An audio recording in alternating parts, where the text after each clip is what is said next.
Subterrornia by Dakota Boggan Thompson.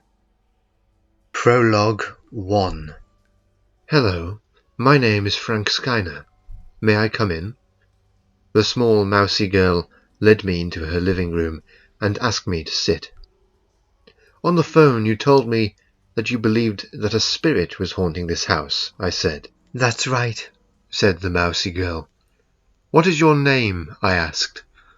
Helen, she replied. Well, Helen, I said, what are you not telling me? What? She replied. You are obviously the member of a cult, I said. What are you talking about? Cried Helen. You're a very good actress, I replied, but I can easily identify the mark of a cult. I don't know what you mean, Helen exclaimed. Yes, you do, I returned. Let me prove it to you. I stood up and took a breath. On your wrist is a tattoo of an eye, the pupil of which is a triangle.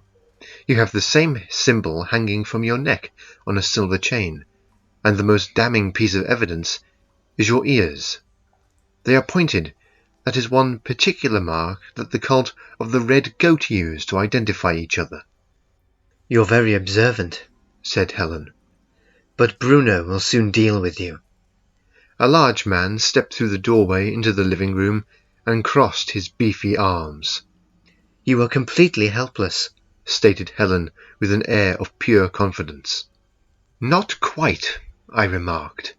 When you led me into this house, you let me close the front door, outside of which is my good companion Rex, who at my signal shall speed through the aforementioned door which I did not close properly, and he will slowly and methodically render your bodyguard completely useless. He'd have to be the fastest and strongest man alive to defeat me, said Bruno. He isn't a man. He's a Welsh border collie. I clapped my hands together, and in 5 seconds my companion and greatest friend burst into the house, made his way to the living room, and began to savagely bite the back of Bruno's ankles, tearing them to bits. I took a crucifix from my pocket and held it before Helen's confused, hate-filled face and watched it contort. This woman had a demon within her. I grabbed the woman by her hair and pressed the crucifix into her forehead. Release this woman, demon. She is not for you. Catholic fool, hissed Helen. I am not possessed, but the unborn child within me is. Helen pushed me back onto the sofa and ran past the savaged body of Bruno. Rex, I yelled, catching my companion's attention. Fetch! I gestured towards the front door and watched the large dog bolt out of the room. I smoothed a rumple in my jacket and went to the front door. I looked up and down the road and spotted Rex tugging Helen back to the house by her foot. I had trained Rex myself and was proud of his abilities. He was naturally intelligent, and I am positive that he understood every word that I said to him. Helen was screaming and flailing, desperately trying to hinder Rex's progress. I ran over and signalled Rex to stop his task. Cunt! Screeched Helen. You will not succeed. Satan shall walk the earth. The souls of the innocent will be his, and God shall wither and die. Dream on, I said. I tore open Helen's button-up shirt and pressed the crucifix into her belly. Lord, let this child's soul be cleansed by your divine spirit. Let all of the forces of evil quiver as the demon that has corrupted this unborn child dies. Amen. My prayer complete, I watched as a thin stream of black liquid seeped from Helen's belly button, and she became limp. Rex had sat down and was watching me. I picked Helen up in my arms and quickly made my way back to her house. Bruno was moaning on the floor and had tried to reach the phone in the kitchen. After setting Helen down on the sofa, I dragged Bruno back to the living room and whispered into his ear. Tell your masters, wherever they perform their satanic activities, I'll be there in their dreams, their refuges, and I will crush them. Do you understand that, Bruno? The big man grunted in response. I left Helen and Bruno in the house and made my way home. When I went indoors, I found a letter addressed to me lying on the floor where it had been posted. I opened the letter cautiously and read it through. Dear Mr. Skyner, it has come to my attention that you are a master in the art of paranormal investigation. I have discovered a terrible threat which must be thwarted as quickly as possible. I believe that it would be wise if we joined forces in order to deal with it. Please meet me at 9 a.m. in Mablethorpe on Friday in the large car park next to the public house. I believe we met briefly at our party hosted by Mrs. Grabble in Harpenden about 5 years ago. If I remember correctly, a large man fell into a cupboard after slipping on a napkin that someone had dropped. Please do come. Breakfast is on me. Yours, P.S. I was somewhat surprised, but I did remember meeting someone who had a similar occupation to mine at Mrs. Grabble's party. I packed several sets of clothes into a large suitcase and collected together some of my more potent equipment that I felt may be useful. I slept for the rest of the day, with Rex curled beside my armchair. I had a long journey ahead of me the next day. End of Prologue 1.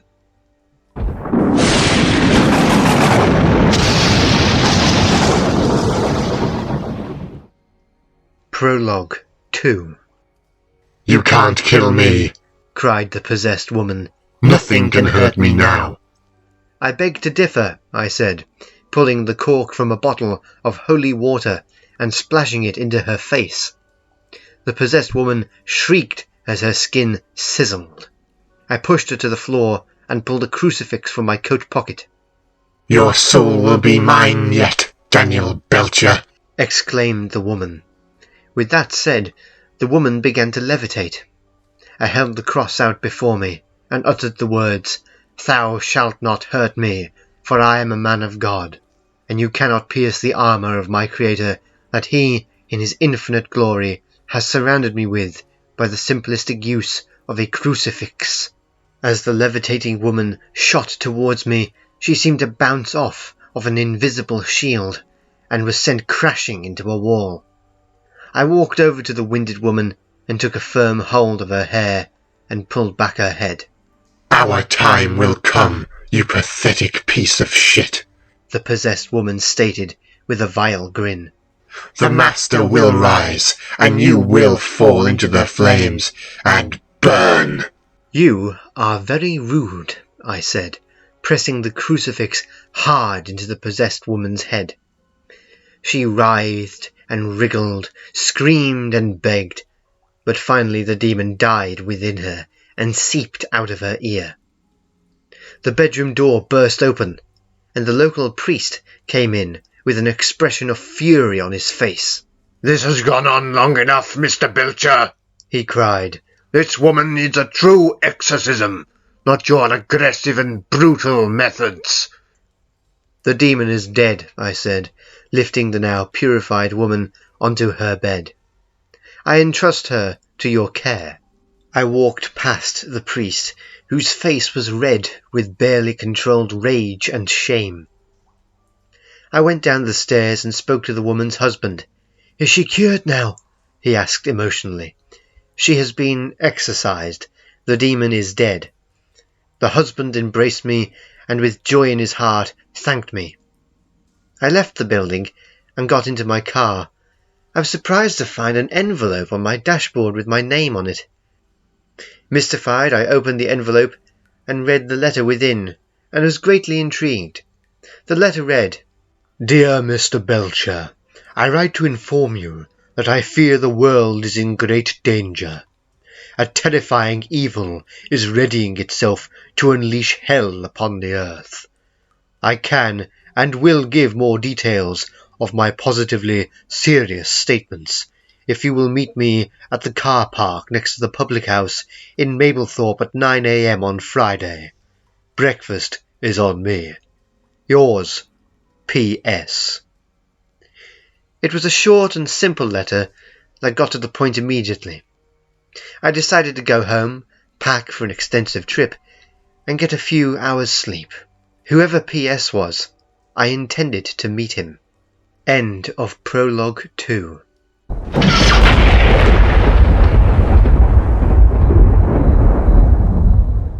Act 1.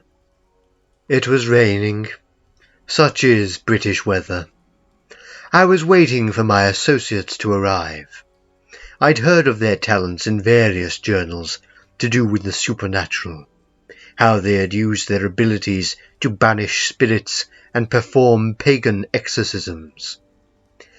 Max, my faithful canine companion, was lying in the back of the car, fast asleep. He was the biggest Rottweiler that I had ever seen, and many others said the same thing. From what I had read, Mr. Skyner also owned a dog, a border collie of exceptional intelligence. I don't believe Mr. Belcher was in possession of any animals, but that is unimportant. I was sitting inside my Citroen Safari when they arrived. One of them was driving a Bristol 406, while the other was driving a Rover 80. I had not personally delivered the letters to my two comrades-to-be. I had employed a crow to do it for me. I thought that it would be quicker, and it most certainly was. I only hoped that I wouldn't be looked at as some sort of crank. Max's head appeared beside mine. He had been roused from his slumber by the rumble of the old car engines. I couldn't blame him. They were particularly loud. I watched them park up, and once their engines were turned off, I got out of the car and led Max out of the back to stretch his legs. The two other men got out of their own cars, Mr. Skyner following suit with his own canine companion. We all walked over to each other, and for a moment studied each other's faces and build. Skyner was broad and powerful, with a square jaw and a scar on one cheek. Belcher was not quite as broad, and was slighter in frame than him.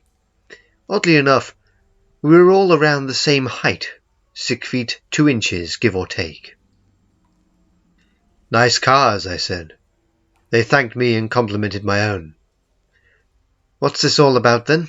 asked Belcher. "Your PS." "I am indeed," I replied. "My name is Patrick Sycamore. I do believe that we should get some breakfast and tea. While we eat, I can explain exactly what is going on." "Fair enough," said Skyner. "I'm starved." We made our way to the public house and went to a table. I bought us each a bacon sandwich and a cup of tea. I had Earl Grey, while the others had Darjeeling. "You said that you'd explain why you needed to speak with us," said Belcher. "I did indeed," I returned. "The world is under threat from an evil that is merciless in the truest sense of the word. What I am about to tell you is not a story, but a fact. Buried history unearthed." Wolf Von Kaechele is a German war criminal and is possibly the most dangerous man alive. He was one of Hitler's best men, but he was also an old associate of Kaiser Wilhelm II and many other previous dictators. You see, Kaechele is a true madman. He has no morality. I don't even think he was born with one. He was born in Vienna in 1687 and was the only son of a member of the Black Arms cult. Throughout his life, he found himself surrounded by black magic of the most horrifying kinds. He only knows evil and endeavours to bring about the end of humanity. But he doesn't want to do it the way that most cults in our neck of the woods usually want to. He wants to use the power of the void. Are you familiar with the place? My two acquaintances shook their heads and waited for me to continue. The void is not a space between worlds. It is quite the opposite. It is its own dimension, completely separate to us and everything. That is what makes it so dangerous. The void is inhabited by creatures that are only dedicated to one thing, the destruction of all other life, so that their species of demonic entities can expand into all other dimensions. These demonic entities quite literally consume planets, once they have access to another dimension, that is. How do you know about this void? Asked Skyner. I am glad that you asked, I replied. Once we have finished here, I will show you the way to my home. There I will show you things that not even my closest friends and family know about. Why should we believe you? Asked Belcher. I will show you in good time, you have my word. We finished our breakfast and went back to our vehicles. It took us about 4 hours to drive to my home in Bowness-on-Windermere. When we arrived, Skyner asked me why I had not just invited them to my home instead of choosing Mablethorpe as a meeting spot. I had to be sure that you would come, I replied. I've invited other people to my home in the past, and they never came. Like who? Asked Skyner. Like my sister, I replied. My house was like the perfect setting for a horror movie. It's big, dark, and has a history. Once owned by a powerful merchant who had retired to the country, its long history was plagued by murder, corruption, and, of course, spirits of the most foul kind. I had bought it at a very cheap price, not surprising, really. The postman always left the mail at the end of the path, and cats wouldn't even sit on the garden wall. Birds still graced the trees, but they would stop singing and fly away if the wind changed direction too quickly. Of course, over a period of several years, I had taken the task of redecorating the house into a livable environment to heart, and had personally exorcised all spirits from it. One spirit remained, however, the murdered bride of the retired merchant. I had found her body in the wall, reported it to the police, and although the case was closed, they took great delight in reopening it again and putting the name of the guilty merchant on their list of convicted dead. I even got into the newspaper.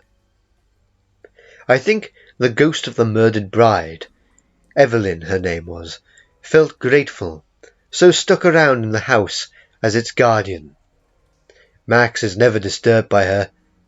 I explained this to my associates when we entered the building. I made us all a cup of tea, and we conversed in the living room. So, said Belcher, you were going to tell us how you knew so much about the void. Yes, I returned. Thank you for reminding me. Will you please follow me, gentlemen? I led them to my study, and heard them gasp in awe at the amount of books that I had in my possession. They were also rather amazed at my collection of holy relics and various artifacts that I had either been gifted or that I had used in my investigations and battles with the demonic forces. How did you get all of these? Belcher queried. I smiled and replied, I have lived a long and adventure-filled life. Along the way, I have had the fortune to procure, collect, and be gifted these items. A great many of them have a use, while others I simply keep as mementos of past achievements and the very rare failure. I led my guests to a glass cabinet, within which was a steel vault that I lifted off of its shelf and placed onto an old work table that was scarred through years of use. This vault contains the most dangerous and most useful tool in the history of our profession, I stated.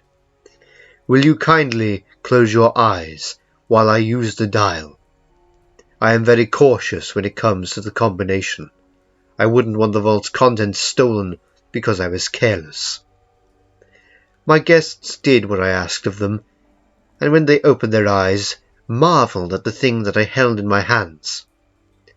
"That book must be years old," said Belcher. "How old is it?" "Approximately 4,000 years," I replied. "It is not dangerous to handle it, though. A spell was placed on it years ago by a wise man who wanted to make sure that the knowledge within its pages could never be lost." "You mean that this book is indestructible?" said Skyner. "Exactly," I returned. I placed the ancient book on a padded stand and opened the cover and flipped through the well-thumbed pages to a bookmarked page. I call this book the Codex. It has information that, in the right hands, can destroy evil in a heartbeat, but, in the wrong hands, could easily spell disaster for humanity. That is why I rarely use it. I was sent a message from an anonymous writer explaining how they were investigating mysterious happenings in Scotland. The name he mentioned was Wolf Von Kaechele. As I have already explained, he is one of the most evil and powerful forces on Earth, and through him the Void plans to leak into our dimension and consume it. The Void's inhabitants are dangerous, can take any form, and are ageless. This does not mean that they are unstoppable, though. They have tried to gain access to this dimension before via our planet several times, once in Egypt using the formation of the pyramids, and once in Europe with the plague. Both of these attempts failed, thank goodness. The Egyptians didn't put the pyramids in the right formation, and the plague died out. Now what I am going to tell you will either send you away from this house, thinking that I am completely mad, or you will stay and assist me in my endeavour to thwart Kaechele. In Scotland there are tunnels and massive caves within which the portal resides. This portal, though small, could be expanded to let through the void. Kaechele doesn't know it yet, but he is going to end this universe. He has already absorbed enough power to raise the dead and suck the souls from the living with his will. For many years he has managed to preserve himself through the sacrifice of virgins and through the use of the portal, which has the ability to slow down the aging process, if used correctly. Before he used the portal to maintain himself, though, he used a form of occult skin grafting, and his body has patches of flesh of various size mixed with his own. Hitler was the last man to see him. How do I know this? Because I am in possession of his journal from 1945, which contains not only the events of his meeting with Kaechele, but also a photograph of him. I need you to help me. If you don't, then I will try to stop him myself. I'll probably die, and then you would eventually have to try yourself, by which point he'll be too powerful to stop. "I'll help you," said Skyner. "I seem to know the name Kaechele from somewhere in my past." "I'll help you as well," said Belcher. "You've presented us with nothing but facts, so I have no choice." "Thank you," I said. "I am forever grateful. I will need to teach you some methods and show you some things that really no one should ever see. But I can assure you they will be needed. Let's begin." End of Act 1.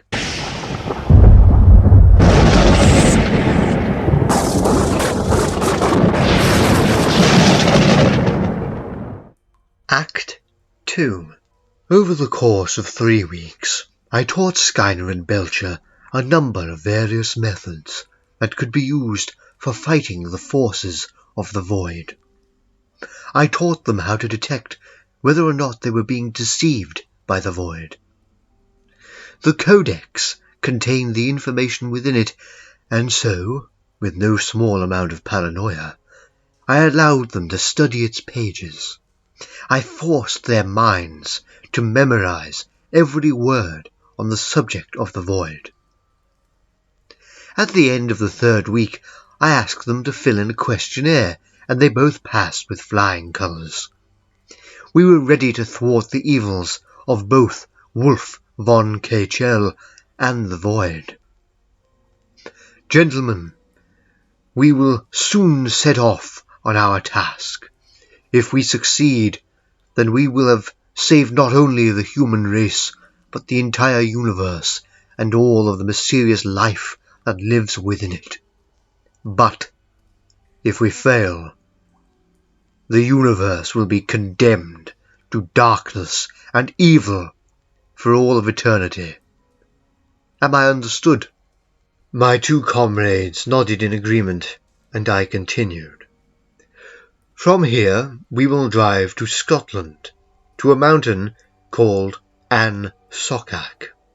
There we will go deep into the bowels of the earth via a dangerous cave system.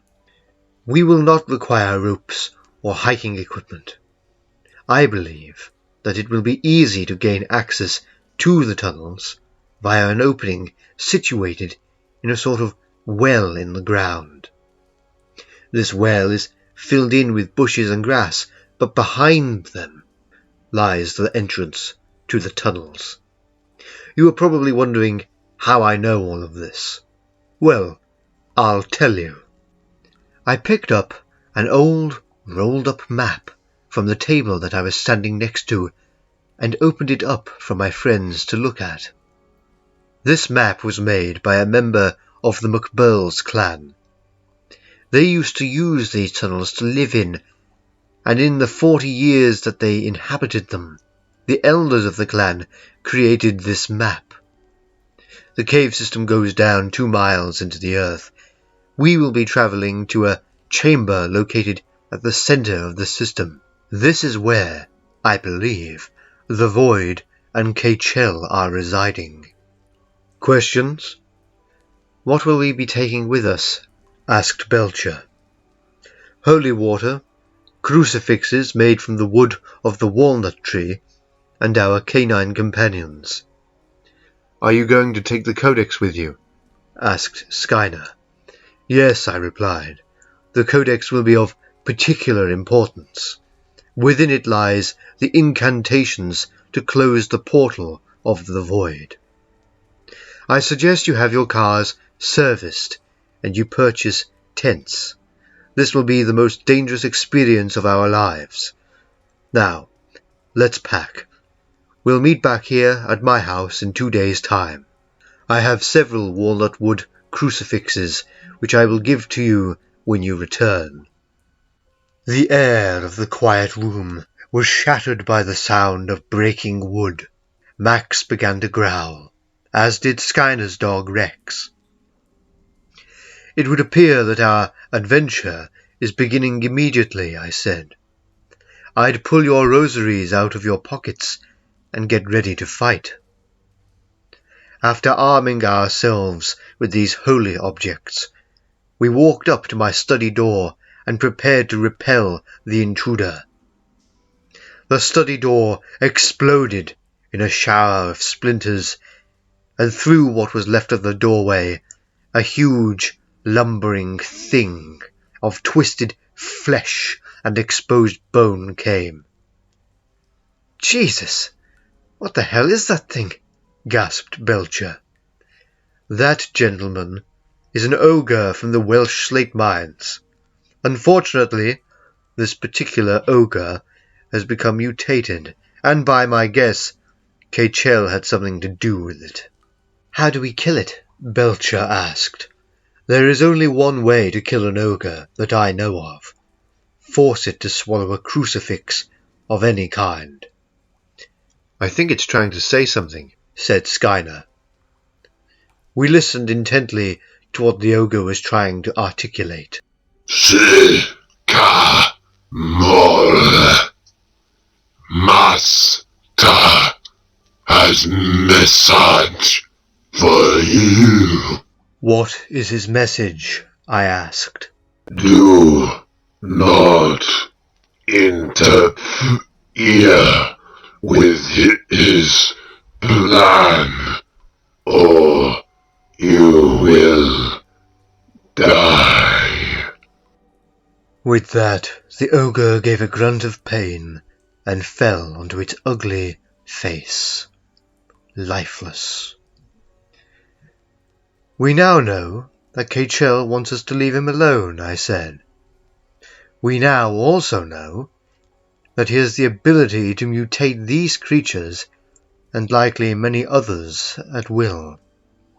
I suspect that he has vast armies of these ogres, probably not quite as unhealthy as this one, and judging from the yellowed colour of his skin, this poor creature died from liver failure, brought on by the misuse of black magic. How do we get rid of it? Asked Belcher. Quite easily. Watch. Before our very eyes, the remains of the ogre began to harden and slowly but surely turn to stone. The stone began to turn white, and the transformation was complete. I walked over to the solidified corpse and pulled off a large chunk of the body. Ogres turn to chalk when they die naturally, I explained. What happens when you kill one with a crucifix? Asked Skyner. They explode, I replied. That afternoon, we broke up the rest of the chalk corpse and dumped the rubble in my back garden. What kind of mutation do you think that was? Said Skyner. Chemical, I think. I've seen mutant ogres before, but admittedly, I haven't seen one quite as badly damaged as that one. We are going to need a weapon to take with us, stated Belcher. The only weapons that we require, I said, are our faith, some holy relics, holy water, and the codex. You can't be serious, said Belcher. We'll be slaughtered. Trust me, I returned. I have been in many situations just like this one, and these things have always kept me safe, as they will with you and Skyner. What do we do next? Asked Skyner. We will need to pack some supplies and have our cars serviced immediately for extensive travel. I'll do that straight away, said Skyner. I know a guy personally who can get me a good MOT. I'll follow suit, said Belcher. Excellent, I said. I will see you soon then. End of Act 2.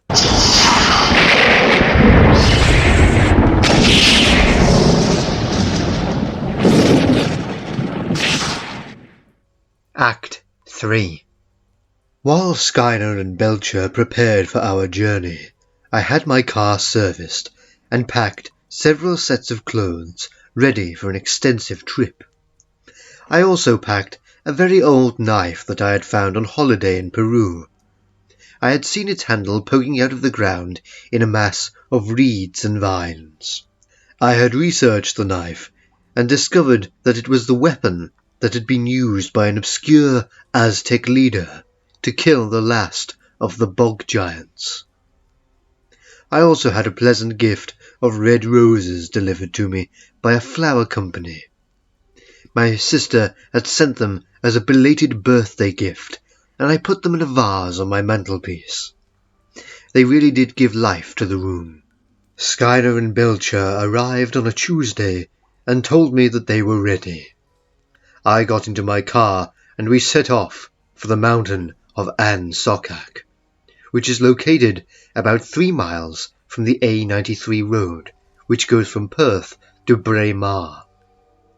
It's not the biggest mountain in the world, standing at the height of 3,097 feet. I was more concerned with how deep we were going to have to go underground. It took us several hours to reach the lay-by that I had marked on their satellite navigation systems, and we were all greatly relieved to find a tea-van that had set up its trade in it. When I went to get us some tea and cupcakes to refresh ourselves, I asked the man inside whether or not the police ever came by the area. "No, nae police ever come by here. Nothing goes on. There hasn't been an accident here in over 10 years. None I've heard of anyway." "Excellent," I said. "Me and my 2 friends over there are going hiking to one of the mountains, like we did when we were at university. We put a time capsule in the ground, you see, so this is like a trip back in time for us." "Aye, me and my brother did something like that once. Which mountain are you going to anyway?" "An Sockak," I replied. "You dunna take want to go there. Bad things happen there," said the Scotsman. "What sort of things?" I inquired. "About 30 years ago, a group of girls from a convent came here and hiked out to the mountain.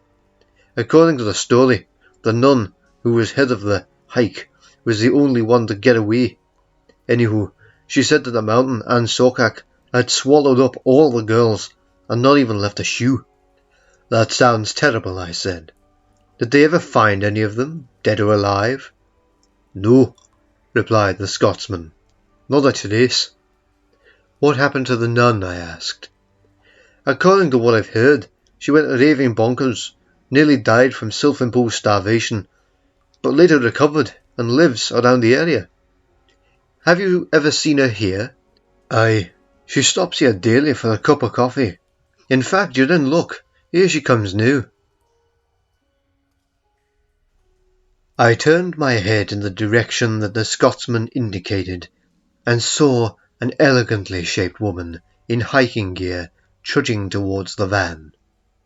Her hair was a searing red, and her eyes were dark and mystifying. "I'll pay for her coffee," I said. "I'd like to talk to her.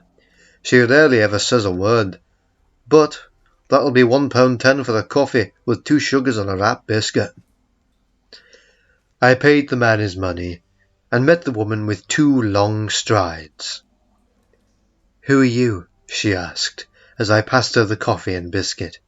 "Hired help?" "No," I replied. "My name is Patrick Sycamore. I'm an investigator.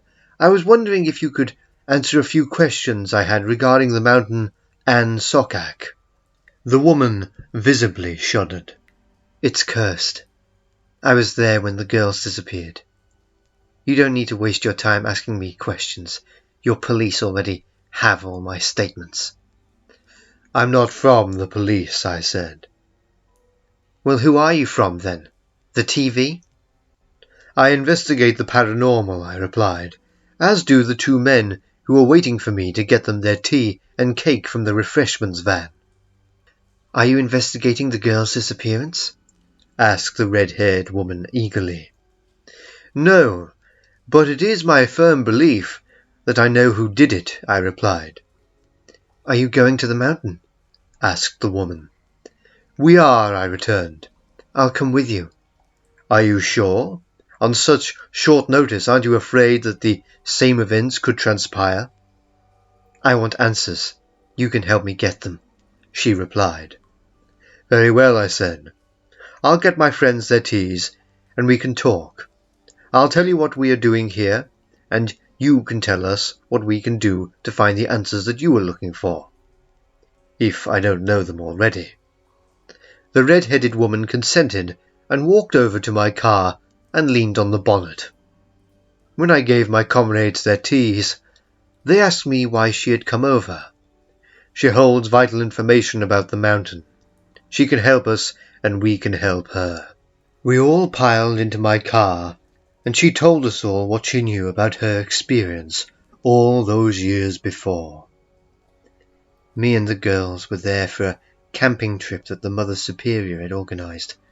She thought that it would be good for them to learn how to survive for a week in that way, the red-haired woman said. "How rude.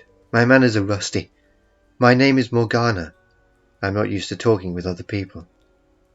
That's quite all right, I said. I do that sometimes as well. This is Daniel Belcher and Frank Schuyler. Please, continue. I thought that it was a dream at first. It felt like it must have been, said Morgana. There was a whisper, but not like the ones that ordinary people do, more like the whisper of leaves when they rub together. It was almost like the barely audible sound of static on a television. I have difficulty explaining exactly what it was that it sounded like. It was like nothing I've heard before. I felt goosebumps come up on my skin, and the light of the day seemed to darken. It had been quite a warm day, but it suddenly felt freezing. I was just going to speak to the girl next to me. Judy was her name, with blonde hair and hazel brown eyes, when I realized that nobody was speaking. I looked around and there was no one. All of the girls had disappeared. I ran around for hours, calling their names until my throat was hoarse.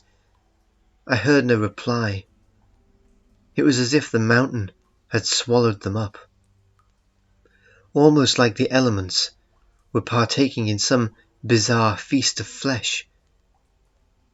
After that I ran to the road and managed to hitch a ride to the nearest town. There I immediately called the police, and for 3 weeks we searched. They had dogs, villagers and police searching for any trace of them, but we didn't find a thing. I kept going back for 2 years, screaming for them to answer me, but as you can expect, I never got an answer. I received counselling and had to undergo psychological tests. I left the convent and moved to a nearby town. Every day I jog or walk along the road, hoping to see those girls again. We were silent. The only sounds we could hear were those of the light traffic, Max and Rex barking whilst they played, and our own heartbeats. I think I know who might have taken your girls, I said, breaking the silence. Schuyler and Belcher knew the answer, but were nevertheless riveted to the scene, intent on hearing the finale to this story. Who? Asked Morgana. Wolf Von Kaechele, I said. Morgana's face looked confused. Who is he? She asked. One of the, if not the most evil man to breathe the air of this earth. He is the Grand Master of 1,000 cults, the mastermind of hundreds of thousands of schemes, and lives for one thing: the destruction of all of humanity. He is the reason we are here. He is going to try and let through beings from another dimension called the Void. But I know that the Void itself is sentient. It is not mindless. It already has a minor portal within the tunnels beneath the mountain.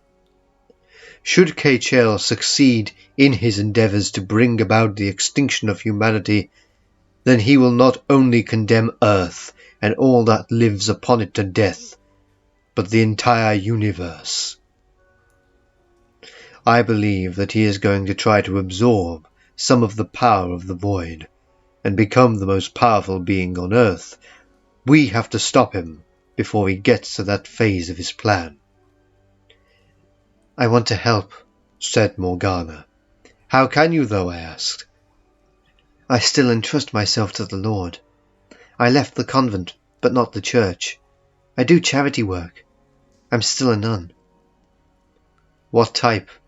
Asked Belcher. Carmelite. I sat back in my seat. It had been a long time since I had been in the presence of a Carmelite nun. They hold great power and are one of the most powerful forces of good on the earth. Do you have a rosary? I asked. Yes, Morgana replied. It is in my pocket. Then you can come with us, for you are under God's protection, and in your presence so are we." "When do we begin our hike?" asked Skyner. "Immediately," I replied. End of Act 3.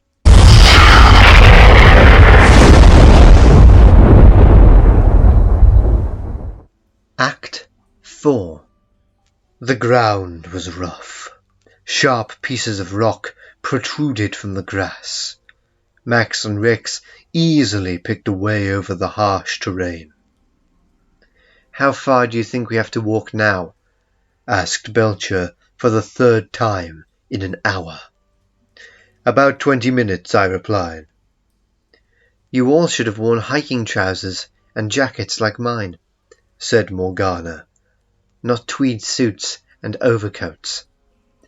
"That may be true," I responded, "but it does give us some small amount of camouflage against any sentries or guards that Kaechele might have set." "I must stick out like a sore thumb then," said Morgana.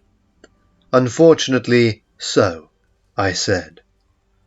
A loud crack in the air brought us to a halt. The dogs were silent, and we all held our breath. "What was that?" asked Morgana. "If my memory serves correctly," I replied, "that is the call of a goblin." "Goblin," said Skyner, "like from fairy tales." "Not exactly," I replied. "You've evidently never seen one before. They are somewhat different to the ones depicted in children's stories." "Do they have protruding teeth, arms down to their feet, and fingers that drag on the ground?" asked Belcher. "Yes," I said. "They're about 3 feet tall and have pointed heads." "There's one standing behind you," said Belcher. I span round and stared down at the hideous creature. Its throat gurgled, its skin glistened with sweat, and its blood-red eyes rolled around in their sockets. "What do you want?" I asked. "Fee," said the goblin in a gurgling voice. "From each of us?" I queried. The goblin nodded and held out one of its hands. I took off my watch and placed it in the creature's hand. Skyner took off a silver ring from his right hand and gave it to the goblin. Belcher pulled out a bejeweled penknife and handed it over. Morgana shook a little with nervousness as she took out her purse and pulled out a gold coin. "It's a good luck charm that my mother gave to me," she explained as she handed it over to the creature. "Do the dogs have to pay a fee?" I queried. "No, they animals. They link to Mother Earth," replied the goblin. With that being said, the goblin deposited his loot in a small pouch on his hip and scampered off like a chimpanzee, running faster than any horse could run. "Why didn't you ask him if there were any traps or guards in the area?" asked Belcher. "Goblins don't work for anyone," I replied. "There is not even the remotest chance of that creature working for Kaechele, and because of their extremely reclusive nature, I have a strong feeling that he doesn't even know he's around." "How can you be sure, though?" said Belcher. "We could be heading into a trap, and that goblin could tell Kaechele where and when to spring it." "I've had many experiences with goblins. They don't work for anyone in the world, only themselves. They won't even work for each other." "Are they traders?" asked Morgana. "They are," I replied. "They will trade information and occasionally objects if you have something that they like." "How do we know that Kaechele hasn't traded something with the goblins in the area, and that they won't tell him that we're coming?" said Skyner. "Although I can understand your concern," I said, "we are safe. He asked us for a toll, which means that we are on his land, and that he is unaware of anyone else on it, and beneath it." "Are you sure?" asked Belcher. "Positive," I replied. We should get moving before it's dark. We need to set up our tents. We continued to walk for another 20 minutes and came to the base of the mountain of An Sokak. It was a raw place, beautiful, but raw. In half an hour we had set up our tents and built a fire from what we could find. "How are we going to light it?" asked Morgana. I took some tissues out of the bag that I had carried on my back and stuffed them into the pieces of wood along with any other scraps of notepaper that I had in my pockets, and lit it with a match. The paper caught, and we were soon warming our hands in the heat of the fire. "It's a funny thing, fire," said Skyner. "Some people swear it's alive." "Well," I said, "fire is an element, and it does eat and breathe." "Does it think as well?" asked Belcher with a chuckle. "I don't know," I replied. "It's one of the mysteries that I've never managed to resolve." "Have you ever been camping before?" Morgana asked me. "Yes," I replied, "when necessary." My hair stood on end. The sound of static filled the air. Max came to my side. "It's happening," said Morgana, her voice muffled by the static sound. The colour drained away. Everything went black and white. "Everyone, join hands," I said. "Why?" asked Daniel. "Don't ask silly questions. It'll become evident." We all joined hands, and I held onto Max's collar, and Skyner held onto Rex's. The wind blew all around us. The campfire roared, and we were cold. The campfire died. My skin went clammy, and the wind disappeared. I could not see my companions, but I could hear them. "What's going on?" queried Belcher. "Where are we?" said Skyner. "We are within the tunnels," I said. "How can you tell?" asked Morgana. "Listen," I replied. "The sound of our voices is echoing off of the walls. I can hear water dripping, and if I'm not mistaken, I can hear bats fluttering and squealing." "Have we sunk into the ground somehow?" asked Skyner. "No," I replied. "That is an impossibility. We have been teleported.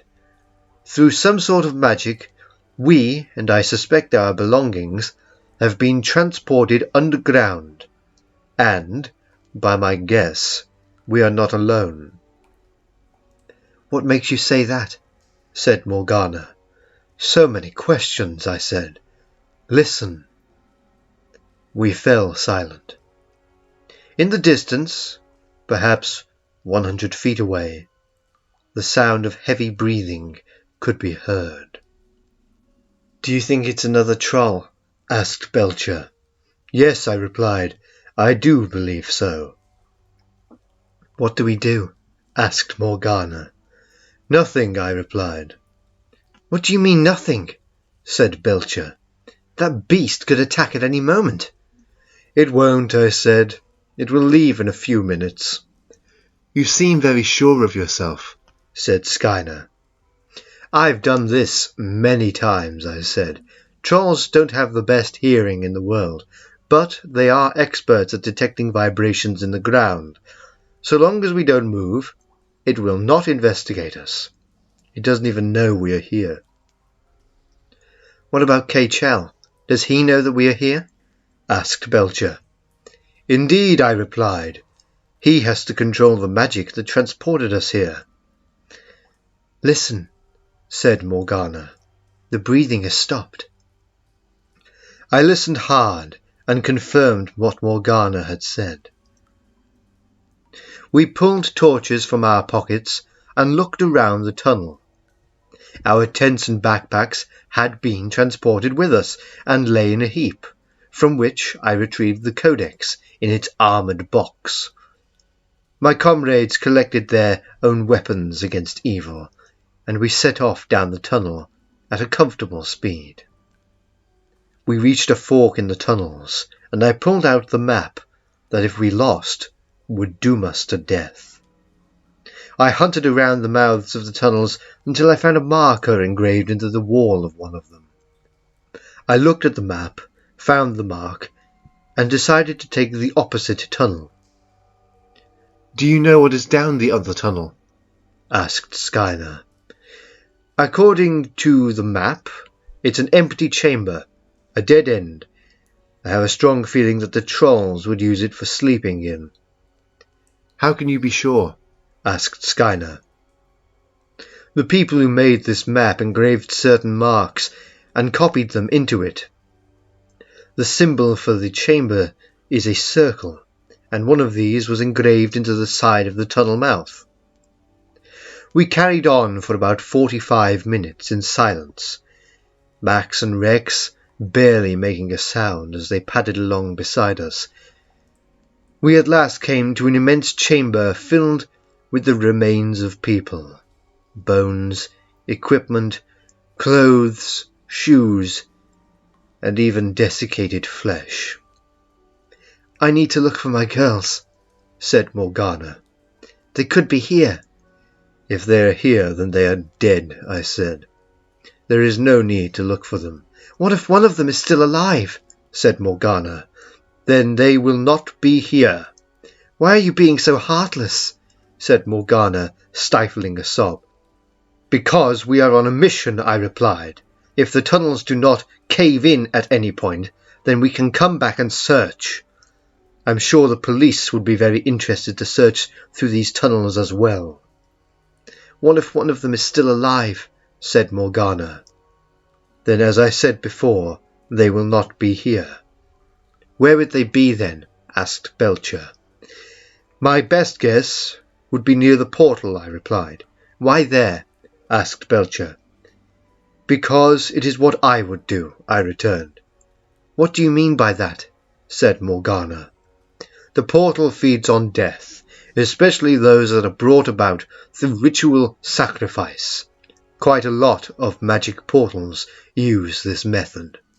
But all of those girls would be dead by now, said Belcher. Not necessarily, I replied.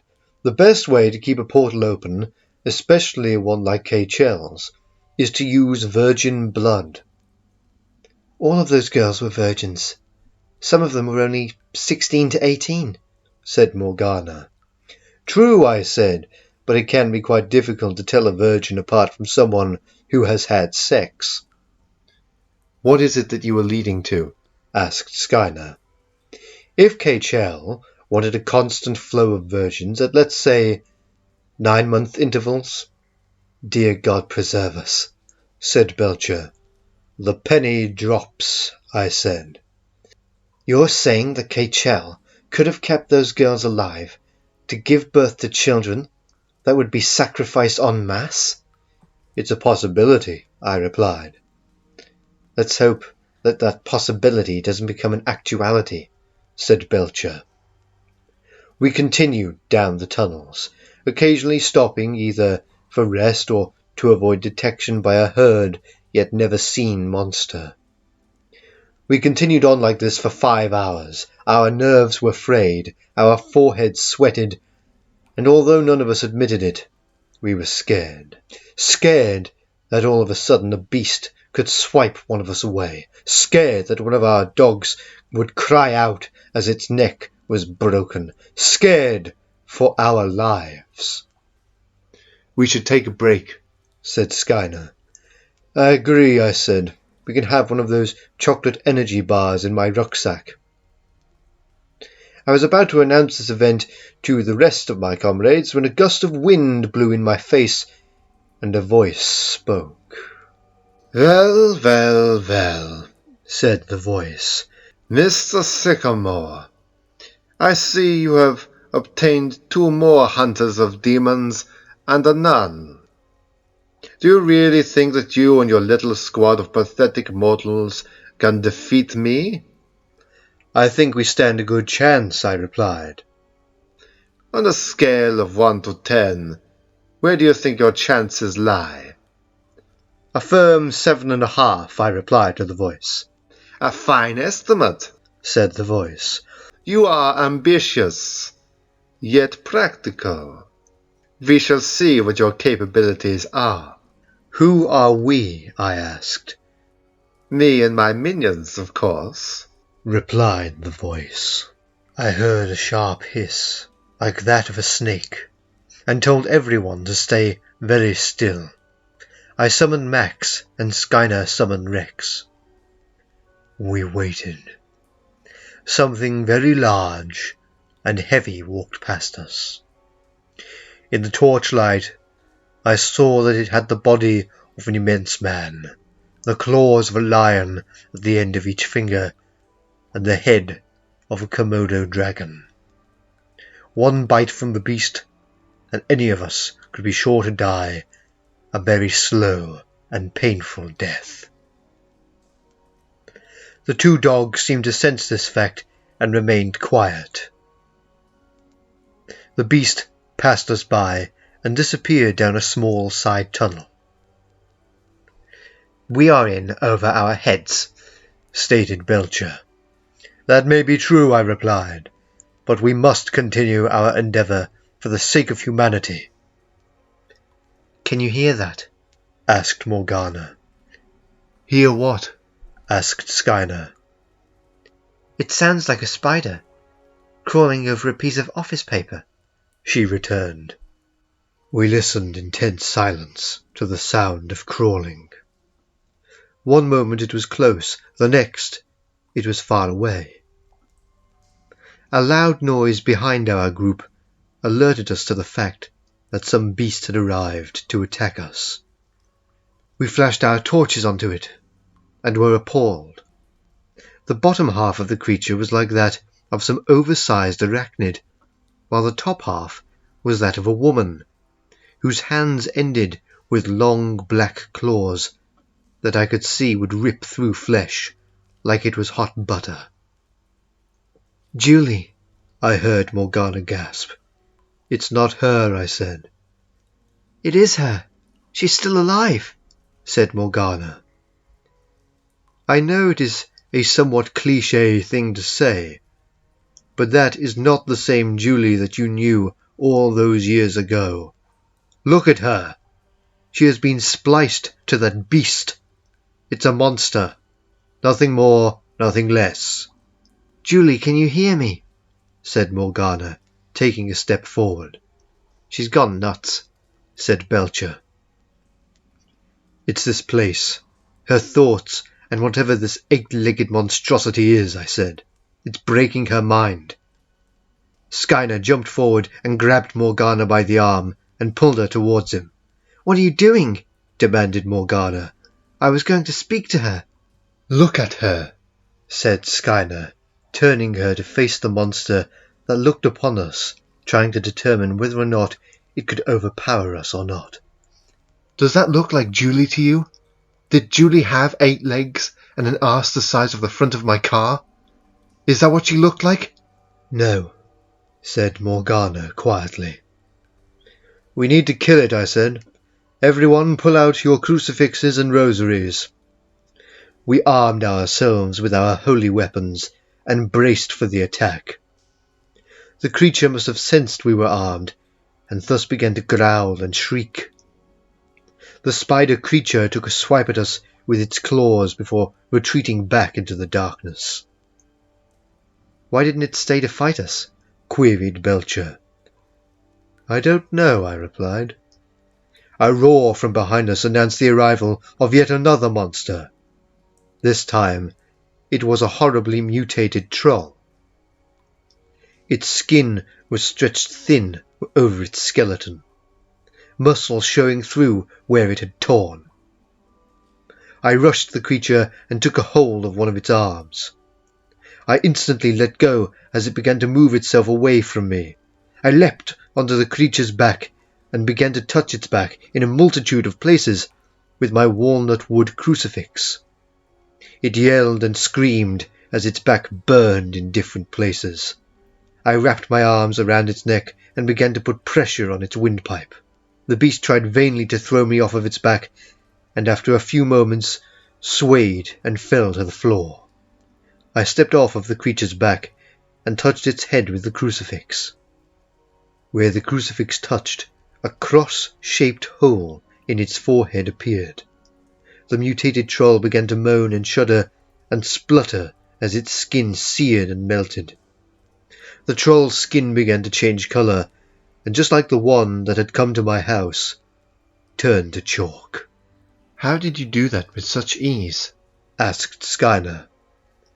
"I've had to do it a lot in my life," I explained as I approached my comrades. "A lot of demons are very large, but for all of their posturing, the one thing they are completely incapable of doing is reaching their back with their hands. It's one of their most commonly overlooked weak spots." "Where's Morgana?" said Belcher, flashing his torch around the tunnel. "She was standing right next to me," said Skyner. "She must have gone looking for her former friend Julie. That thing will tear her apart," I said. "Wait, can anyone else hear somebody running?" asked Belcher quietly. "Yes," I said. "Someone is approaching us. Be ready." We shone our torches in the direction of the running feet, and within moments a girl wearing only a rag around her waist that was stained with blood and other fluids came into view. She stopped about 6 feet from us and shielded her eyes from the light of our torches. "Are you all right?" I asked. "Are you here to rescue us?" she asked. "How many more of you are there?" I asked. 10, she replied. The girl dropped her hands from her face and slumped to her knees. I approached her cautiously and held my crucifix before me. "Do you feel repulsed by this item?" I asked her. "No," she replied with a sob. "Why would I?" I took off my overcoat and got her to put it on and button it up. "What has he done to you?" I asked. "You don't want to know," she said. "I need to know," I said. "Any piece of information on the madman could help us with our crusade." "He's got some sort of funny accent," the girl said. "I think he's German. The things he did to us. He's used us to... The girl began to quietly cry. "I suspected as much," I said to my comrades. "Kaechele's used them like factories. Truly a morbid act." "Why are you here?" the girl asked. "We are paranormal investigators. Our field of expertise reaches from the simplest banishing of a spirit to the slaying of beasts, and of course exorcisms. Sycamore is the most knowledgeable of all of us and got us to help him," said Belcher. "Help him?" said the girl. "I am here to kill Kaechele," I said. "We are here to ensure his absolute and total destruction." "We came down here with a woman," said Skyner. "Morgana," said the girl excitedly. "Yes," I replied, "but she ran after one of Kaechele's mutants that she thinks is still one of your lot." "Julie," said the girl. "Correct," I returned. "Can you take us to where the other girls are being held?" asked Belcher. "Yes," the girl replied. "Maybe Morgana has found them there."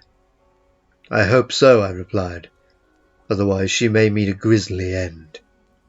"Your bedside manner is terrible," said Belcher. "I'm afraid my honesty is rather brutal," I said. "This way," said the girl. "The girls are just down this side tunnel." End of Act 4.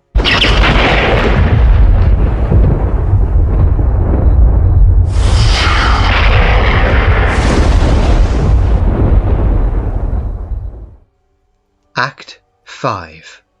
The girl, whose name we learned was Samantha, led us to a large chamber filled with dirty pillows, rotting food, and the rest of the girls. One of the girls came towards us and slapped Samantha on the cheek, sending her reeling to the open arms of Belcher. "I told you not to sneak away again," said the girl. "I'll burn your leg this time, then you won't be able to leave again." "Excuse me," I said. The girl who I addressed jumped back with fright. "Who are you?" she demanded angrily. "What do you want here?" "Sounds like a Fruit Loop to me," said Skyner. "We are here to kill the man who has kept you captive for all of these years," I replied.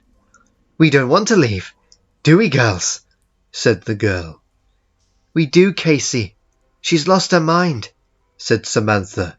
"These men have come here to help us get away." "Shut up, you little bitch," Casey said with a sneer. "Our master has a purpose for us. We will be rewarded." "If that is what he has promised you," I said, "I can guarantee that that is not what you shall receive." "How do you know?" said Casey. "You know nothing of his brilliance." "Brilliance," I said. "You are living in filth. You and the rest of the girls are being used to breed sacrifices. Your children are all dead, and judging from the state of you and the other girls, you'll all soon be dead as well." "Blasphemy!" cried Casey, pulling from a hidden secretion in her loincloth a sharpened piece of bone. I grabbed her arm as she plunged the makeshift knife towards me. "You are demented," I said, twisting her arm and forcing her to drop the weapon. "No!" she screamed. "No one is more powerful than him. You can't do this. We will be his brides, and our children will claim the earth for us." I pushed the girl to the floor. "When we all get out of here, which we will, whether you like it or not, which is irrelevant, I'm going to personally get you some psychological help. Kaechele's poisoned your mind, and like a snakebite, that poison needs to be sucked out." I walked over to the other girls and crouched down to comfort one of them. "He's remarkable," Samantha said. "He is indeed," returned Belcher. I called my colleagues over and explained the situation to them. "All of the girls here are pregnant," I said. "How far along?" asked Belcher. "2 of them are 3 months by what they tell me, 3 are 5 months along, and the other 5 are 8 months along." "So really we need to get them out of here," said Skyner. "Yes," I replied. "I suggest that you use the map to get to the entrance and get these girls to the road." "Sycamore," said Belcher, "have you noticed that these girls still look like they're in their teens?" "Yes," I said. "Kaechele has no doubt put some sort of preservation spell on them to keep them young and healthy. That's why they are not ill from living in this squalor." "How do we know they won't just rapidly age?" Belcher asked me. "Once they're out of range of the tunnels, which is where the spell is likely contained, then they'll just age the same as they should have. There won't be any rapid aging. We're not in a movie." "I just can't quite believe that this is the way that they have been treated. It's inhumane in every sense of the word," said Skyner. "I couldn't agree more," I replied. "How will you know where to go if we take the map?" asked Belcher. "I have memorized the map. I could trace my way along these tunnels just using the walls whilst in pitch darkness."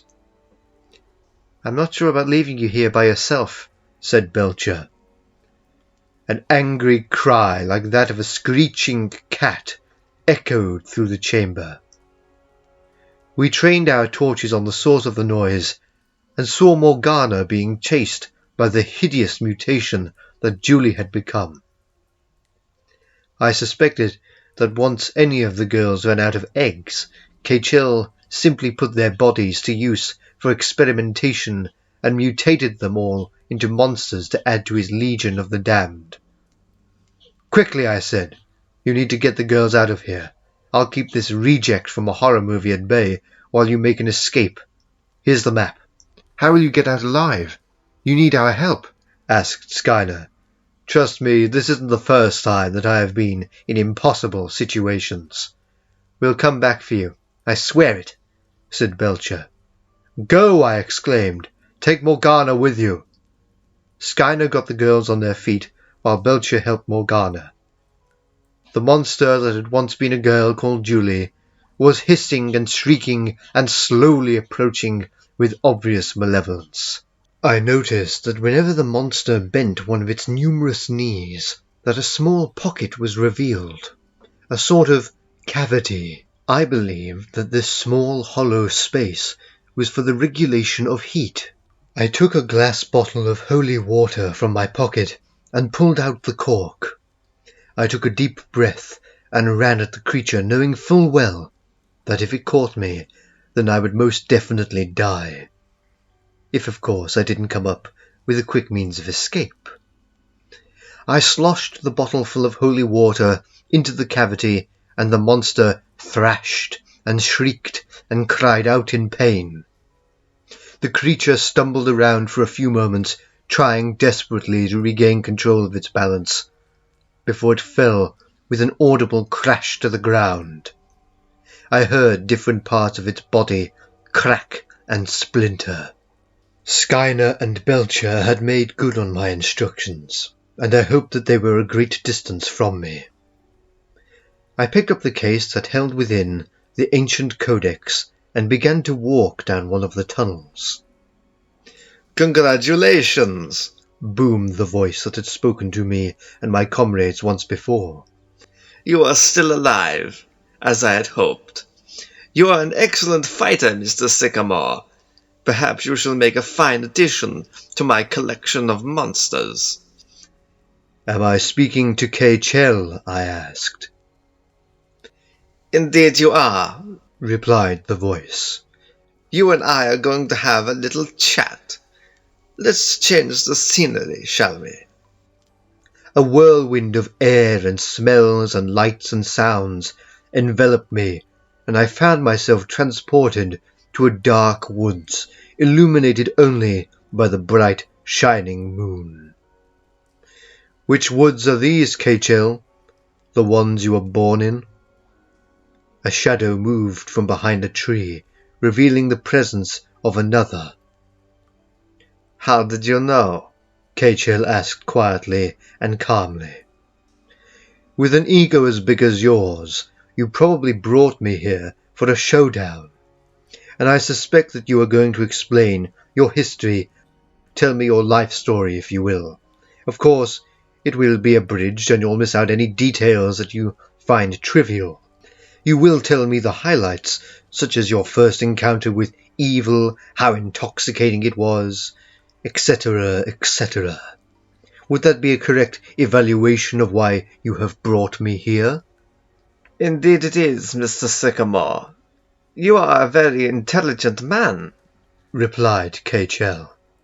"There is but one small detail that you forgot to mention." What detail would that be? I asked. "The time to which I have transported you." That is such an old cliché, I said. You haven't transported me anywhere. You have simply manipulated my surroundings to make it appear as if I have been transported. These trees around me may feel, smell, or even taste real, but they are not. They are an illusion, and I fancy that you have one of your monsters sneaking up on me. The reason that I can tell you all of this is because I can feel its footsteps through the ground that I stand on. It's a heavy beast. Would I be correct in identifying it as the one with the head of a Komodo dragon? "All of this is correct," said Kaechele. "You are truly an amazing opponent, but my beast will slay you in just a moment." You are wrong, I said. I know from which direction the beast is coming from, and can easily move out of its way, should it leap towards me. I might not be able to see it, but it would be too hard, even for you, to hide its smell and the movements of the air that it would cause as it moved to attack me. "How you know all of this, I do not know," said Kaechele, who had stayed hidden in the shadows during our conversation. "But everything you have said so far is entirely true, and I cannot find error." The whirlwind of air and lights returned, and I was unsurprisingly revealed to have never left the tunnel. "You will find me at the end of this tunnel," said Kaechele's voice. "Continue onwards for 15 minutes. The monster will accompany you." I felt the beast's breath on the back of my neck, and in the light of my torch watched it take up a slow trot alongside me about 8 feet away. "I don't need a guide, Kaechele," I said. "He is a sort of security," said Kaechele. I walked on for about 15 minutes and came to the end of the tunnel.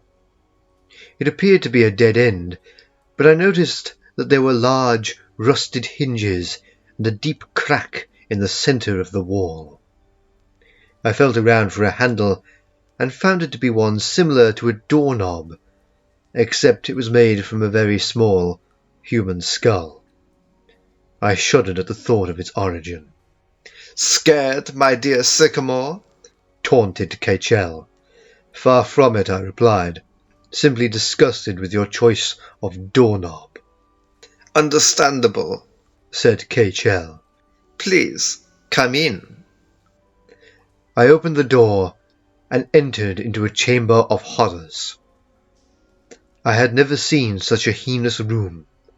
Lining the walls of the chamber were the taxidermied bodies of hundreds of babies, each with a small brass plaque telling from which year they were from and how long they had lived. On large stained wooden tables lay the still living bodies of several women. They had been vivisected, and each lay in different stages of the process. Some were simply split open, while others still had their skins peeled back and their organs exposed. Strangely, though, there was no smell of death and suffering. It was masked heavily with the odour of lavender. Such a contrast was strange. I wondered if Kaechele was preparing these women's bodies for becoming monsters. "Well," said Kaechele, walking out from the shadows, "what do you think of my laboratory?" "It's heinous," I replied. "It's inhuman, disgusting, vile, filthy, and yet is perfectly sterile and completely free of the odour of human suffering." "A perfect description," said Kaechele, with a leer on his grotesque patchwork face. "You do not seem disturbed by it, though, and you are not frightened by my appearance." "I shall indulge such emotions at a later date," I said. "Right now I have one thing on my mind. Your destruction." "Now really, Mr. Sycamore," said Kaechele, "surely you know that I am not here in the physical form, but am in fact projecting myself here for your benefit." "Oh, but you are here," I said, "for I can feel your footsteps on the concrete floor." "You are, of course, correct," said Kaechele with a small bow. "How you are so in tune with your surroundings, I do not know." "Let's just say it took me a long time," I replied. "You cannot stop me," stated Kaechele. "I have become more powerful than you can possibly comprehend." "If that is true," I responded, "then you shall have no trouble in holding my crucifix." "Certainly," said Kaechele, taking the crucifix that I held out to him. The evil man held it firmly in one hand and smiled. "See," Kaechele said, "I am unable to be harmed by the instruments of God." "So it would seem," I replied, taking back the crucifix. "Perhaps you would like to try something else," said Kaechele with an ugly grin on his hideous face. "Indeed I will," I returned, "when I feel that the time is right." "You don't have long to live," said Kaechele. "What makes you think that you will have the time to attempt anything else?" "I am curious to see the rest of your progress in what I personally consider to be obscene magic." "I see," said Kaechele. "I will allow this, for it seems reasonable to show you, seeing how it is your last request." "We'll see," I said. "Very well," said Kaechele. "As you yourself said earlier, I have a large ego. and I suppose that I can indulge it in showing off. Follow me, please. Kaechele turned on his heel and strode towards a dark doorway, through which he disappeared. I followed a moment later and prepared myself to see things that no man or woman should ever have to bear witness to. Kaechele was a big man. He was broad and powerful, and he was about my height. He was dressed in a black suit with matching shirt and tie, and walked with a limp. He exuded the purest of evils from every pore of his body. I felt a little concerned at the prospect of fighting him. He was truly a demon in a man's body. Kaechele led me to a chamber about the size of 2 large football fields, filled with sleeping monsters. Some were the size of houses, while others were the size of insects and were contained in jars on shelving units. A great many of the monsters had a person integrated into their bodies in some way or another. Others were simply mutated trolls, like the one that had visited my house. Wonderful, isn't it? Said Kaechele. In a morbid sort of way, I suppose it is, I replied. Kaechele then led me to a hall filled with what I assumed to be his achievements. There were mummified bodies and screaming heads on pedestals, and hairless rabbits feasting on scraps of human flesh. All in all, it was an appalling sight. But I held myself together. I would express my emotions later, when I was alone. Are you ready to see my crowning achievement?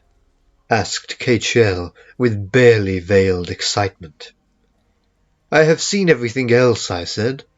I suspect that this will be the most horrifying of them all. You have no idea, said Kaechele. The man of evil opened a small doorway in a wall and walked through. I followed and beheld a sight that even I gasped and shook at. Kaechele had led me straight to the portal. More evil poured forth from its oily black and rippling surface than any produced by Kaechele. Beautiful, isn't it? Said Kaechele. Tell me, what do you think of my work? Kaechele pointed out the rim of the portal, and I was horrified. Melted together were the screaming, stretched bodies of over 40 people, their hands waving around, trying to grasp at anything they could use to end their misery, but there was nothing. They screamed as one, begging for mercy, begging to die. There were thick seams of putrid flesh where they had been connected. I designed it myself, said Kaechele. I love looking at it. It relaxes me when I'm stressed. I swung round and punched Kaechele hard in the stomach. He doubled over and I heard him laugh. You fool, he said. I am indestructible. With that being said, he leapt at me with supernatural power and forced me to the floor. You have no idea how long it has taken me to get this right, said Kaechele, frothing at the mouth like some rabid dog. I will unleash the ancients upon this world and be their ruler. All shall live in fear of the name Kaechele. I'll infect the universe, and no one will be able to stop me. I am known for not using strong language, you madman, I said. But I feel that this is one of those occasions. What do you mean? Asked Kaechele. You are the most absolutely psychopathic, mentally damaged prick that I have ever had the misfortune to meet. I hit out at Kaechele and brought the full force of my fist onto the side of his head. "You shall become one of my monsters, I swear it!" yelled Kaechele as he fell to the side of me. I jumped up and looked around me for a makeshift weapon.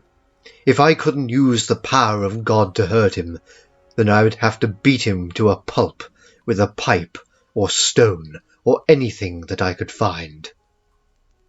I discovered a wooden chair by the doorway and snapped off one of its legs. I turned just in time to witness Kaechele about to hit me with a huge boulder. I dodged his attack and hit him round the back of the head with the chair leg. I gave him a hard kick to the back of the leg and he fell to one knee. I took the chair leg in both hands and put it around Kaechele's throat and pulled as hard as possible. I heard him laughing as I performed these actions and soon found myself being flipped over his shoulder onto the floor. "I have not had such a worthy opponent in many years," he said. Kaechele dragged me towards the portal and grabbed my hair. "Look at it," he said. "I can hear it calling out for you. It wants you for itself. Well, if I want to keep the ancients happy, I better give them what they want." I gave Kaechele a sharp dig in the ribs with my elbow, and he released me from his grip. I crawled towards the box containing the codex and opened it. I felt a strong sense of security as I held the ancient book in my hands. I felt its power, and the portal felt it too, for it began to ripple and became violent. I saw Kaechele stare at the portal in confusion as a huge blob of black goo was spat forth from it and landed directly onto him. I watched as he began to convulse and scream. The black goo seeped into his mouth and his ears, finding any way that it could to get inside of him. His clothes ripped, and he grew massively. His arms became long and thick with muscle. His legs stayed about the same size, but the muscles within them became far more pronounced. His back became huge, and a row of sharp spikes grew from his spine, splitting his skin. "The power," he said to himself. "The ancients have made me the ultimate force. All others are now dwarfed in comparison." Behemoth would not be pleased to hear that, I said to myself. Kaechele came towards me slowly with a hideous smile on his mutated face. When he came within striking distance, I did the unthinkable. I hit him hard in the face with the ancient codex. He yelled in pain and sprang back, his face burned badly by the book. "No holy relic can harm me," said Kaechele. "What is that thing?" "This, Kaechele, is my last resort, the most powerful object on Earth, or at least in my personal experience. I have in my hands the accumulated knowledge of hundreds of people, their experience, their traditions, and their power. Information from every religion on this earth, and a touch of power from God himself. Come on, fight me now." Kaechele threw himself towards me, and I darted out of the way, touching the book to his leg as he passed. He screamed in agony as the book melted layers of his flesh and muscle down to the bone. I had an idea. I stood in front of the portal and placed the book at my feet. "I'm all yours, Kaechele. Have at me. I'll fight you as a man. Any other method of mine would be unfair on you." Kaechele snarled, cried out, and bellowed threateningly. "What is it, Kaechele?" I said, feeling intimidated, scared. "Or are you just a coward?" That was the straw that broke the donkey's back.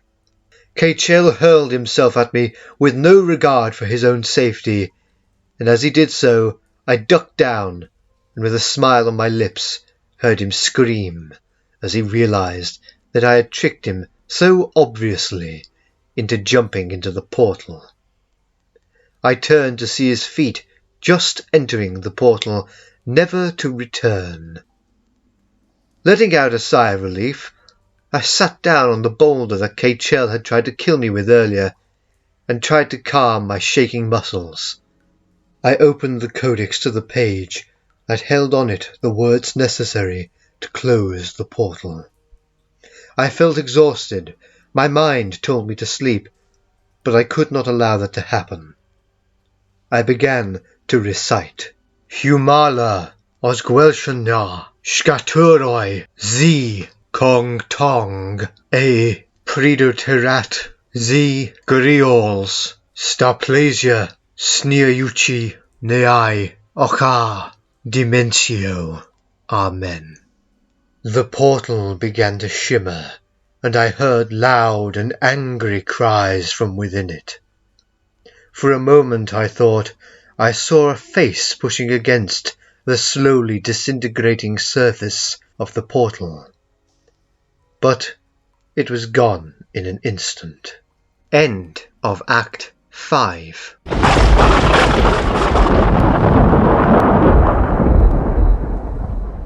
Act 6. I began my long subterranean hike back to the surface, passing through Kaechele's halls and theatre of monsters, all of which had calcified and would, at a touch, turn to powder.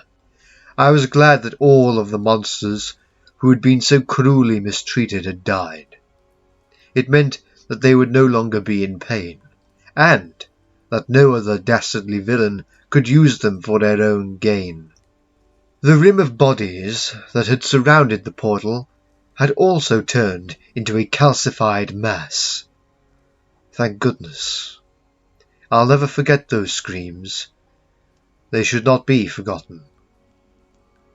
I had been walking for 2.5 hours when I distinctly heard the sound of feet coming directly towards me. The next moment I was blinded by a bright torchlight. There he is, I heard a familiar voice say. Skyner? Belcher? Is that you? I called. Are you all right? Skyner asked as he came within touching distance. I'm still alive, I replied. After what I've been witness to, though, I may never be quite the same again. What do you mean? Belcher asked. Kaechele had created a huge army of beasts, and the portal had warped his mind beyond madness. He was not human anymore. He was nothing more than a demon that hell would not have welcomed. Sheesh, said Frank Skyner. We're about half an hour away from the exit. You okay to walk? I am perfectly capable, I replied. What happened to the girls? Are they safe? They're fine, answered Belcher. We called the police and left them in the hands of that Scottish roadside cafe owner and Morgana. Did you encounter any of Kaechele's beasts? I asked. One, replied Skyner. It was ugly as anything, but you were right about getting on their backs. Once you do that, they're completely unable to fight back. When we exited the tunnels, I found myself in the presence of a crowd of policemen hunting around the area. Are you all right, sir? Said one of the officers. A little bruised, I replied, but I think we'll live. There's an ambulance by the roadside cafe, said the policeman. You can get medical aid there. Is there anyone else around here that we need to search for? In the tunnels, I replied. It's an absolute labyrinth down there. There could still be people down there. There's plenty of bones. You'll need a team of professional cavers for a proper search. Here, said Skyner, pulling a piece of paper from his overcoat pocket. This is an ancient map of the tunnels. My friend gave it to me to help us find our way. You might be able to use it to search the caves. Thank you, sir, said the policeman, who quickly left our company to find his commanding officer. They'll ask us for statements, you know, Belcher said as we walked towards the road. We'll simply have to tell the truth, said Skyner. That is our best course of action, I said, but don't give too much detail, or they will think that we are as mad as hatters. We bought ourselves a piping hot cup of tea from the roadside cafe, and waited. We were soon approached by a rather fat policeman holding a notepad, and he asked us some questions. Could you tell me your names, please? We introduced ourselves and offered the officer a cup of tea and a cream cake, which he politely refused, explaining that he was trying to lose some weight for a parade that he had volunteered for. What are your reasons for investigating the tunnels, Mr. Sycamore? We are enthusiasts for the paranormal, investigators, if you will. It's sort of a hobby. We'd heard something about disappearances in the area, and decided to try and find some ghosts. What can you tell us about the caves, Mr. Belcher? They're very dirty, they don't smell very nice, and it's very dark. Personally, I think that some sort of criminal was keeping those girls in there. Only God knows the reason. Did you see any criminals at all? Asked the policeman. No, replied Belcher. I heard some voices, but they could have been our own echoing around the tunnels.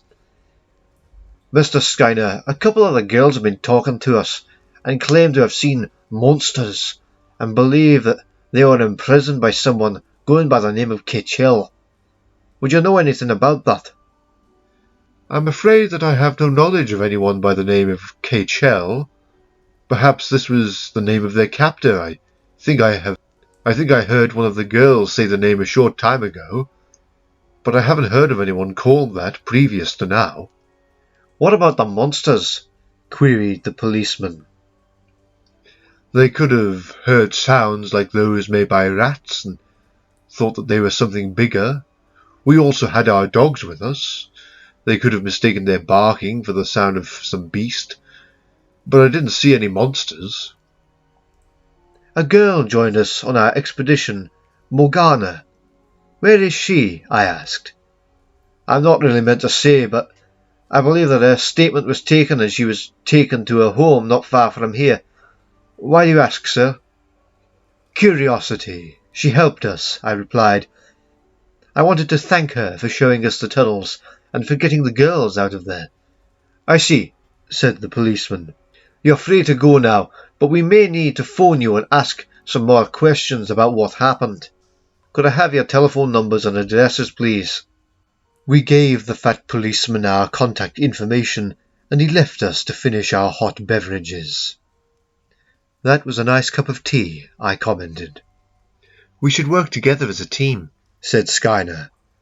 That way, no supernatural threat could be powerful enough to fight us. I strongly disagree, I replied.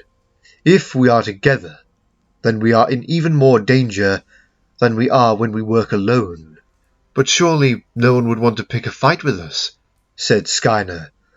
The opposite is true, said Belcher. We'd be at the top of every demon's and malignant entity's to-do list.